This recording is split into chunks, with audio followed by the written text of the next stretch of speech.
जम्मू कश्मीर के पूर्व राज्यपाल सत्यपाल मलिक ने 26 अप्रैल को दिल्ली के जंतर मंतर पर धरने पर बैठे पहलवानों को अपना समर्थन दिया और उन्होंने ब्रजभूषण पर यौन शोषण के गंभीर आरोप लगाए। अब 4 दिन बाद ही ब्रजभूषण पर ही उनकी एक अलग टिप्पणी सामने आई है। महिला पहलवानों द्वारा WFI के अध्यक्ष और बीजेपी सांसद ब्रजभूषण शरण सिंह के खिलाफ यौन उत्पीड़न के आरोपों के संबंध में दिल्ली पुलिस ने शुक्रवार को 2 प्राथमिकी दर्ज की। FIR दर्ज होने के बाद पूर्व राज्यपाल सत्यपाल मलिक का पहला रिएक्शन आया। पूर्व राज्यपाल सत्यपाल मलिक ने कहा कि FIR कोई चीज़ नहीं होती है, ये तो कोई भी दिखा सकता है, लेकिन FIR नहीं लिखी जा रही थी। इससे समझा जा सकता है कि कौन लोग हैं जिनसे पहलवानों की लड़ाई चल रही है। जब तक उस आदमी को पद से नहीं हटाते हैं, उनका नुकसान कर सकता है। पद से नहीं हटाया जाता है और गिरफ्तारी नहीं होती है, तब तक इनको कुछ भी कंसीडर नहीं करना चाहिए। हम सब इनके साथ हैं और देश इनके साथ है। जबकि दूसरी ओर FIR होने के बाद इस्तीफा देने के सवाल पर बीजेपी सांसद ब्रजभूषण ने कहा था, जांच में फेडरेशन की कोई भूमिका नहीं है। इन लोगों की मांग लगातार बदलती है। जनवरी में इस्तीफा देने की इनकी मांग चली आ रही है। मैंने तब भी कहा था कि मैंने अगर अपने पद से इस्तीफा दे दिया तो इसका मतलब ये है कि मैंने इनके आरोपों को स्वीकार कर लिया है। इस्तीफा देना बड़ी बात नहीं है, मगर अपराधी बनकर नहीं। मैं शुरू से ही कह रहा हूं कि इसमें देश के कुछ उद्योगपतियों जिनको मुझसे कष्ट है और कांग्रेस का हाथ है, आज दिख गया इसमें किसका हाथ है। आपको बता दें कि दिल्ली के जंतर मंतर पर बजरंग पूनिया, विनेश फोगाट और साक्षी मलिक जैसे ओलंपिक पदक विजेता रेसलर प्रदर्शन की अगुवाई कर रहे हैं। पहलवानों ने कुश्ती संघ के अध्यक्ष ब्रजभूषण सिंह पर यौन शोषण का आरोप लगाया है। उनकी शिकायत पर दिल्ली पुलिस ने FIR दर्ज की है। हालांकि ये सुप्रीम कोर्ट के दखल के बाद हुआ है। मैं आपको बता दूं, इनका पहले आरोप था कि उनकी FIR दर्ज नहीं की जा रही है, फिर सुप्रीम कोर्ट के निर्देश के बाद ये FIR दर्ज की गई है। खबरें ये भी हैं कि इस FIR में उनके अलावा रेसलिंग फेडरेशन ऑफ इंडिया के एक और अधिकारी का नाम है। इस व्यक्ति का नाम विनोद तोमर बताया जा रहा है, जो अभी WFI में सचिव के पद पर तैनात हैं। विनोद को ब्रजभूषण का करीबी माना जाता है। रेसलिंग फेडरेशन ऑफ इंडिया के अध्यक्ष ब्रजभूषण शरण सिंह के खिलाफ प्रदर्शन कर रहे पहलवानों के वकील ने शनिवार को बताया था कि दिल्ली पुलिस ने IPC की धारा 354, 354A, 354D और 34 के तहत एक प्राथमिकी दर्ज की है। अन्य FIR की कॉपी हमें उपलब्ध नहीं कराई गई क्योंकि ये सिर्फ पीड़ित परिवार को दी जाएगी।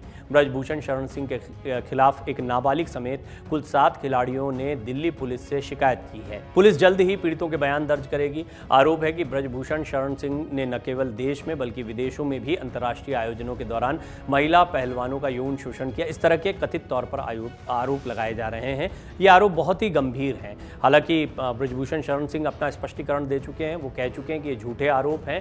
पहलवान चाहते हैं कि ओलंपिक में इनको डायरेक्ट एंट्री मिले, यहाँ पर इनको कोई ट्रायल ना देना पड़े, कोई कुश्ती ना लड़नी पड़े। ये एक अलग बहस चल रही है। उन्होंने इस पर अपनी एक पूरी टिप्पणी रखी है। भारतीय कुश्ती संघ के अध्यक्ष ब्रजभूषण शरण सिंह के खिलाफ धरना प्रदर्शन कर रहे पहलवानों ने कहा कि अन्याय के खिलाफ चल रहे आंदोलन को कुछ लोग दूसरी दिशा में ले जाने का प्रयास कर रहे हैं। ओलंपिक पदक विजेता पहलवान बजरंग पूनिया ने कहा कि कुछ लोग उनके आंदोलन को दूसरी दिशा में ले जाने के उद्देश्य से यहां आए हैं, लेकिन उन्होंने ये नहीं बताया कि वो कौन लोग हैं। दरअसल इस टिप्पणी को ऐसे भी जोड़ा जा रहा है कि बहुत सारे सियासी चेहरे यहाँ पर जुड़े हैं, लेकिन बजरंग पूनिया खुद और जितने भी लोग प्रदर्शन में जुड़े हैं वो राजनीतिक दलों से आने का आह्वान कर रहे हैं या उनको एंट्री दे रहे हैं। तो इससे ही स्पष्ट हो जाता है कि उनको इनसे परहेज नहीं है। प्रियंका और अरविंद केजरीवाल जैसे बड़े चेहरे उनके समर्थन में पहुंचे, जिसके बाद में ये चर्चा का केंद्र बना है। तो इन पहलवानों के प्रदर्शन को सत्यपाल मलिक खुद मंच पर रहे और सत्यपाल मलिक मांग कर रहे हैं कि इन लोगों को अपना प्रदर्शन खत्म नहीं करना चाहिए जब तक कि ठोस कार्रवाई न हो जाए। तो ऐसे में माना जा सकता है कि अलग दिशा में ले जाने की बात जो है उसमें बजरंग पूनिया राजनीतिक स्वार्थ या राजनीतिक मंच इसको नहीं बनने देना चाहते हैं, लेकिन वो ये भी जानते हैं कि उनकी आवाज़ को अगर मजबूत करना है तो विपक्षी दलों के चेहरे अगर उनके साथ में जुड़ेंगे तो ये ताकतवर आवाज़ बनेगी, चर्चा का विषय बनेगी। ऐसा हुआ भी है। बजरंग पूनिया ने कहा कि पहलवान उनके मंच का उपयोग राजनीतिक लाभ के लिए नहीं करने देंगे। अब सवाल उठता है कि ब्रजभूषण बीजेपी के लिए जरूरी हैं या फिर मजबूरी है। ये बड़ा सवाल है। WFI के अध्यक्ष ब्रजभूषण शरण सिंह के खिलाफ पहलवान गिरफ्तारी की मांग कर रहे हैं और विपक्ष ने इस्तीफे को लेकर दबाव डालना शुरू कर दिया है। इसी बीच ब्रजभूषण का यह कहना है कि मैं अपराधी बनकर इस्तीफा नहीं दूंगा। ये काफी चर्चा में आया। ब्रजभूषण यूपी के कैसरगंज से सांसद हैं।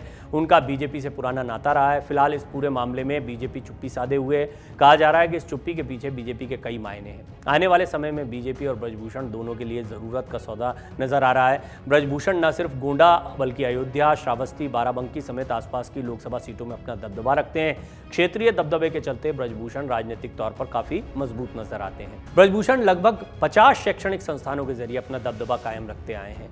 ये शैक्षणिक संस्थान अयोध्या से लेकर श्रावस्ती तक 100 किलोमीटर के दायरे में फैले हैं। ब्रजभूषण हमेशा से अपने बयानों और राजनीति को लेकर मुखर रहे हैं। कयास लगाए जा रहे हैं कि शायद इसलिए ब्रजभूषण सिंह को पार्टी और पार्टी को भी सिंह की उतनी ही जरूरत है। लेकिन मौजूदा हालातों पर माना जाता है कि आलाकमान के नेता ब्रजभूषण के कुश्ती महासंघ के मामले को लेकर खुश नहीं है। वहीं मुख्यमंत्री योगी आदित्यनाथ के साथ भी ब्रजभूषण की कोई ज्यादा नजदीकी दिखाई नहीं देती है। हालांकि इस पूरे मामले में पार्टी की तरफ से रुख स्पष्ट नहीं किया गया है।